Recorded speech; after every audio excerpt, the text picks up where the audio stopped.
जय श्री राधे। पूज्य श्री सद्गुरुदेव भगवान के चरणों में प्रणाम। आज पूज्य श्री डोंगरे जी महाराज भागवत नवनीत पुस्तक में कहते हैं कि भगवान विचार पूर्वक धन देते हैं। भगवान के पास मांगना नहीं। कदाचित आपको शंका हो कि हम भगवान से सुख मांगे, पैसा मांगे, तो ये क्या खराब है, अयोग्य है? नहीं, यह अयोग्य नहीं है, किंतु योग्य भी नहीं है। भगवान ने हमें जो भी दिया है वह विचार पूर्वक दिया है। भगवान ने कम नहीं दिया है, भगवान विचार पूर्वक देते हैं। एक बालक को माँ भी विचार करके ही देती है। बालक को क्या देना है, कब देना है, कितना देना है, माँ इसका विचार करती है। माँ भी बालक को ज़्यादा नहीं देती है। माँ का बालक में अतिशय प्रेम है। माँ ने लड्डू बनाए हैं, वह सभी को लड्डू देती है, पर बालक को नहीं देती है, क्योंकि माँ जानती है कि बालक के पेट में अजीर्ण है।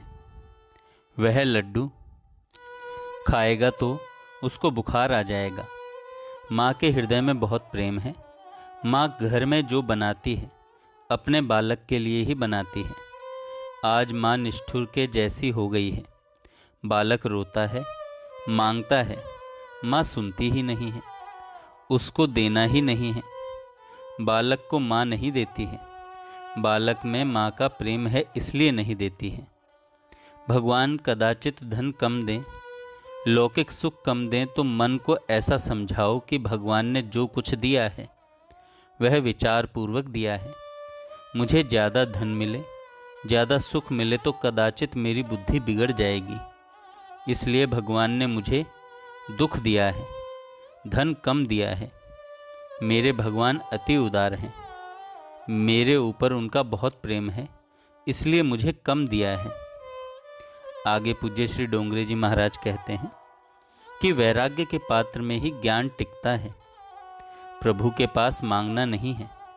जिसको ऐसा लगता है कि भगवान ने मुझे कम दिया है वह संसार के पीछे पड़ता है। जिसको ऐसा लगता है कि भगवान ने मेरी लियाकत से ज़्यादा मुझे दिया है, ज़्यादा धन दिया है, वही भगवान की भक्ति करता है। भक्ति करने का अधिकार सभी को है, ज्ञान का अधिकार सभी को नहीं दिया है।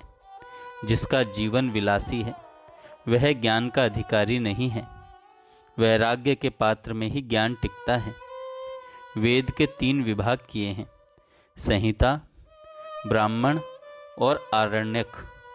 संहिता में मंत्र हैं।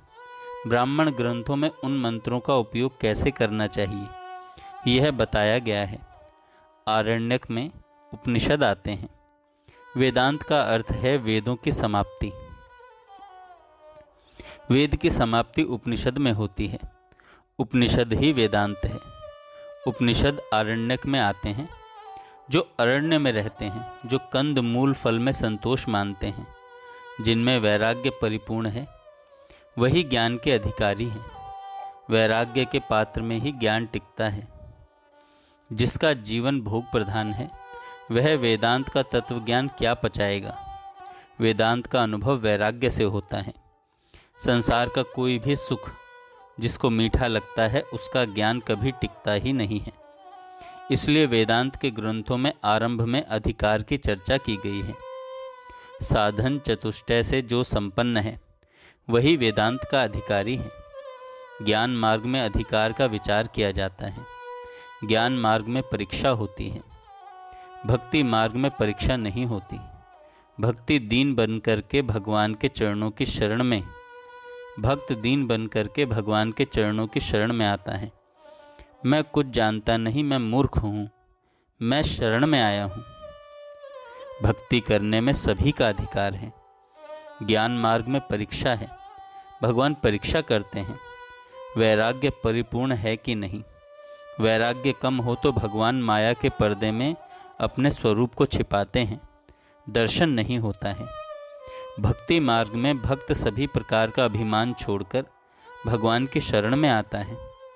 जो शरण में आता है भगवान उसकी परीक्षा नहीं करते। योगियों की परीक्षा होती है, ज्ञानियों की परीक्षा होती है, भक्त की परीक्षा नहीं होती। भक्ति करने का अधिकार सभी को है। कथा सुनने से पाप का नाश होता है। कथा का एक एक सिद्धांत अपने जीवन में उतारना है। कथा करने वाले बहुत हैं, कथा कराने वाले, कथा सुनने वाले भी बहुत हैं। कथा का एक एक सिद्धांत जिसने अपने जीवन में उतारा है, उसी का ज्ञान क्रियात्मक है। मानव ज्ञानी तो है, किंतु उसका ज्ञान शब्दात्मक होता है। ज्ञान के अनुसार जो क्रिया नहीं करता है, उसका ज्ञान क्रिया के अनुसार हो जाता है। ज्ञान जब क्रियात्मक बन जाता है, तभी अभिमान मरता है। ज्ञान के अनुसार जो क्रिया नहीं करता, क्रिया के अनुसार उसका ज्ञान हो जाता है। सभी जानते हैं कि सत्य बोलना चाहिए, किंतु सभी लोग सत्य नहीं बोलते हैं। मानव जब झूठ बोलता है, तब वह मन को समझाता है कि व्यवहार में थोड़ा बहुत झूठ बोलना ही पड़ता है। ज्ञान के अनुसार क्रिया नहीं हो, तब क्रिया के अनुसार ज्ञान हो जाता है। झूठ बोलने से मन में खटकता है कि यह ठीक नहीं है। कितने लोग तो मन को समझा देते हैं कि मंदिर में जाकर भगवान को 11 रुपये भेंट करूंगा और भगवान को कहूंगा कि हे भगवान, मेरे सब पापों को जला देना, मैं शरण में आया हूँ। भगवान कहते हैं मेरे पास आओ, फिर देखो मैं बताता हूँ, थोड़ी भेंट रखने से मैं तेरे पाप को जला दूँ। पाप तो भोगना ही पड़ेगा। ज्ञान जब क्रियात्मक होता है, तभी अभिमान मरता है। आप जो जानते हैं वह जीवन में उतारें। भागवत की कथा सुनते हो, आपसे हो सके तो आज से भोगों की समाप्ति कर दो। बहुत सुख भोगा है, सुख भोगने से आज तक शांति मिली ही नहीं। अब सुख भोगने से क्या शांति मिलेगी। वैष्णव भोग की समाप्ति करते हैं, कभी भक्ति की समाप्ति नहीं करते। जिस दिन इस शरीर की समाप्ति हो, उस दिन भले ही भक्ति की समाप्ति हो जाए। भगवान का ध्यान करके प्रेम से पूजा करो, प्रेम से भगवान के नाम का जप करो, भक्ति रस में अपने को सराबोर रखो। जय श्री राधे। जय श्री राधे। पूज्य श्री सद्गुरुदेव भगवान के चरणों में प्रणाम।